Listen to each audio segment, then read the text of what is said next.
하나님의 말씀을 읽겠습니다. 하나님의 말씀은 마태복음 18장 10절부터 20절까지 말씀입니다. 마태복음 18장 10절부터 20절까지 말씀, 신약 30페이지입니다.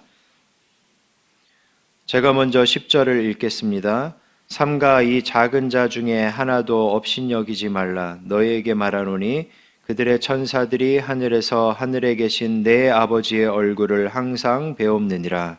너희 생각에는 어떠하냐?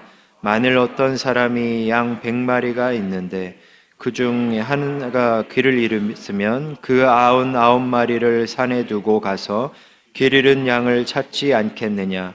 진실로 너에게 이르노니 만일 찾으면 길을 잃지 아니한 99마리보다 이것을 더 기뻐하리라.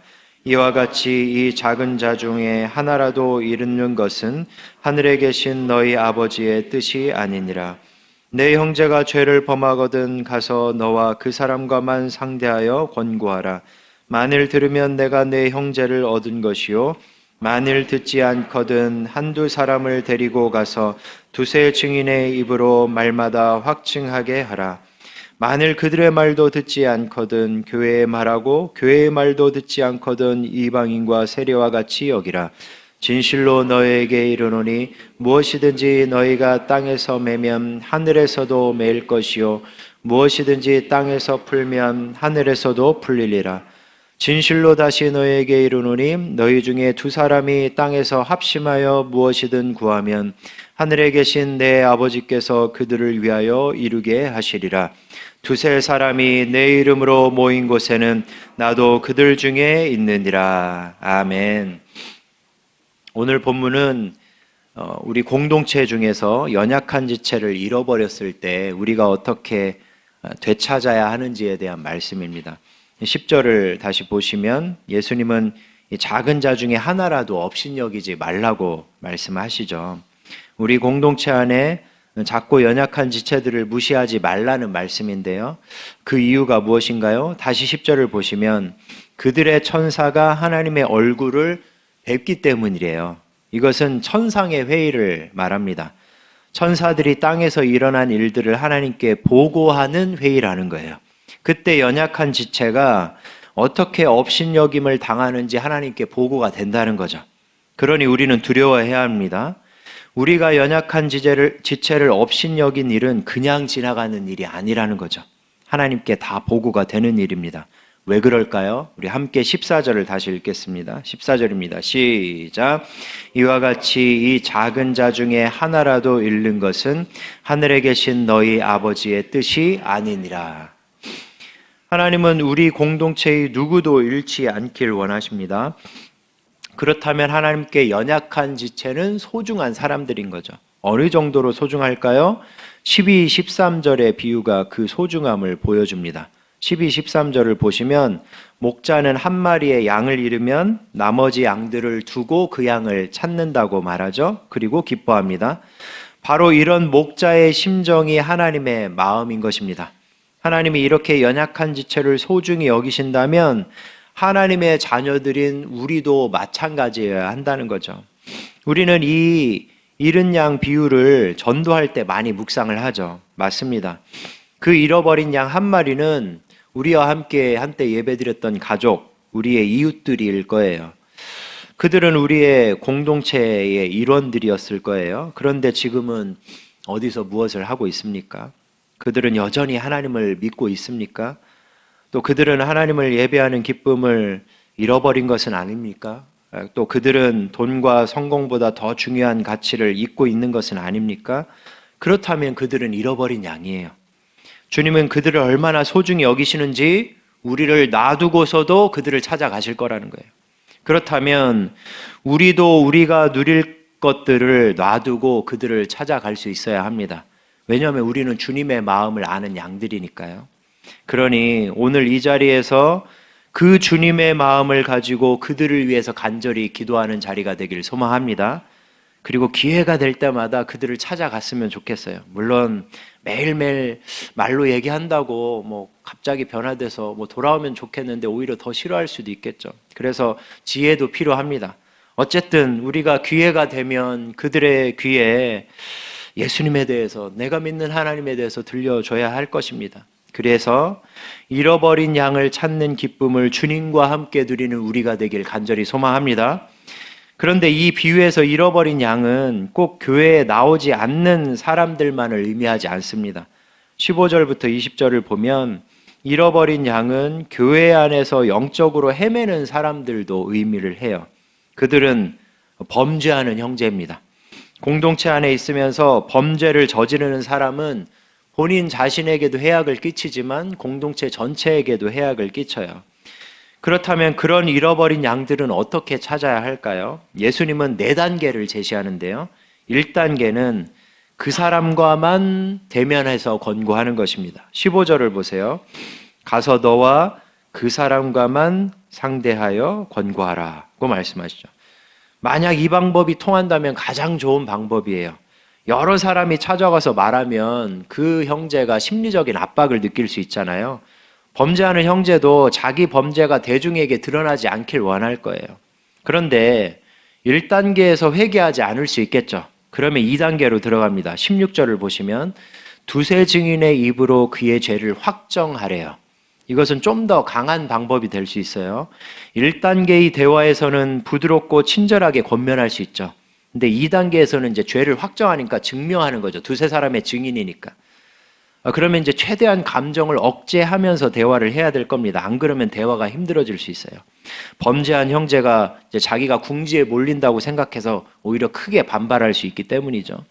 2단계에서도 회개하지 않으면 3단계가 있습니다. 17절을 보시면 교회의 구성원을 모아놓고 말하라고 말해요. 이것은 모든 지체들 앞에서 그 형제의 범죄를 공표하는 것이죠. 이것은 일종의 회개를 위한 최후 통첩이 될 수 있습니다. 이 3단계에서도 회개하지 않으면 마지막 4단계는 17절 말씀처럼 이방인과 세리와 같이 여기는 것입니다. 이 말은 같은 그리스도의 지체로 여기지 말고 공동체에서 내보내라는 거예요. 이게 너무 냉정해 보일 수 있죠. 하지만 끝까지 회개하지 않는다는 것 자체가 그에게 신앙이 없음을 보여줍니다. 진정한 그리스도인은 어떻게든 양심의 가책을 받고 그 안에 계신 성령님께서 말씀하시기 때문에 끝내 회개합니다. 근데 회개하지 않는다는 건 사실 신앙이 없다는 걸 보여주는 거예요. 그리고 그런 사람을 계속해서 품다 보면 공동체 전체가 악영향을 받을 수 있습니다.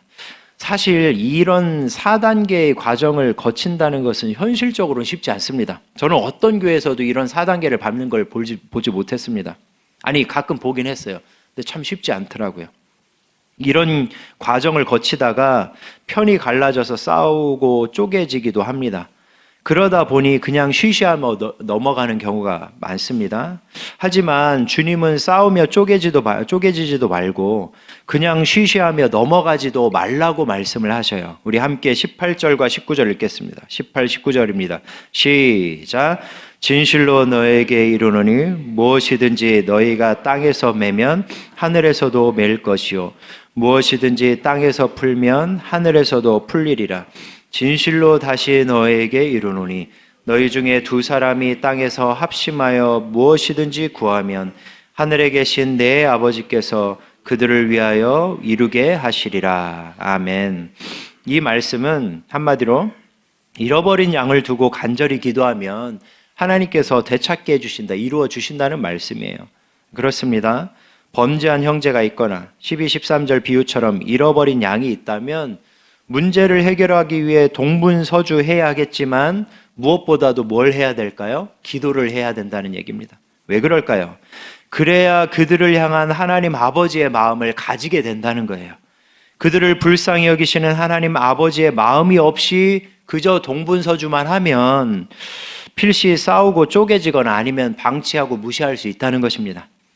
하지만 기도하면 그들을 향한 하나님 아버지의 마음을 알게 되어서 화나거나 무시하고 싶은 감정들을 억제하거나 버리게 되죠. 그래서 그런 영혼들을 위해서 기도할 때는 평소보다 훨씬 더 간절하고 강력한 기도의 시간들이 필요한 것입니다. 정말 그런 일들이, 문제들이 벌어졌을 땐 정말 간절히 기도해야 됩니다.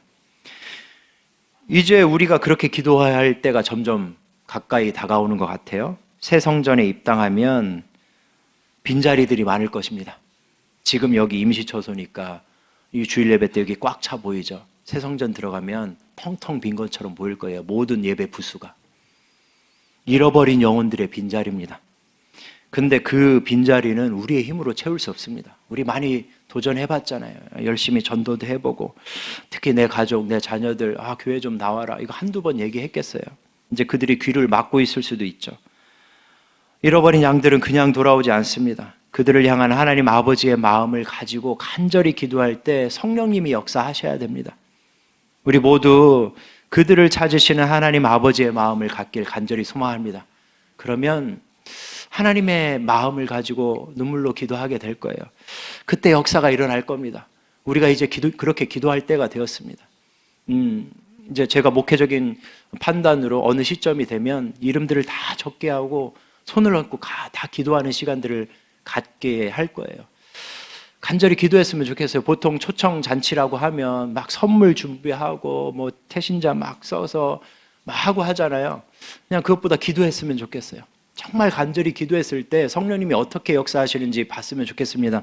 물론 이런 말이 참 쉽지 않다는 걸 알아요. 그렇게 기도했는데 뭐 당일날 뭐 오는 것 같지도 않고 그럴 수도 있잖아요. 실망할 수도 있습니다. 그런데 어쨌든 우리가 1차적으로 주님의 마음을 좀 가졌으면 좋겠습니다. 잃어버린 양을 향한 목자의 마음, 그 마음을 갖는 것만으로도 우리는 신앙이 성장하는 것입니다. 그리고 그렇게 주님의 마음을 가지고 기도했을 때 정말 한 영혼이라도, 천하보다 귀한 한 영혼이라도 돌아온다면 얼마나 귀합니까? 얼마나 기쁘겠습니까? 우리가 그 기쁨을 경험했으면 좋겠습니다.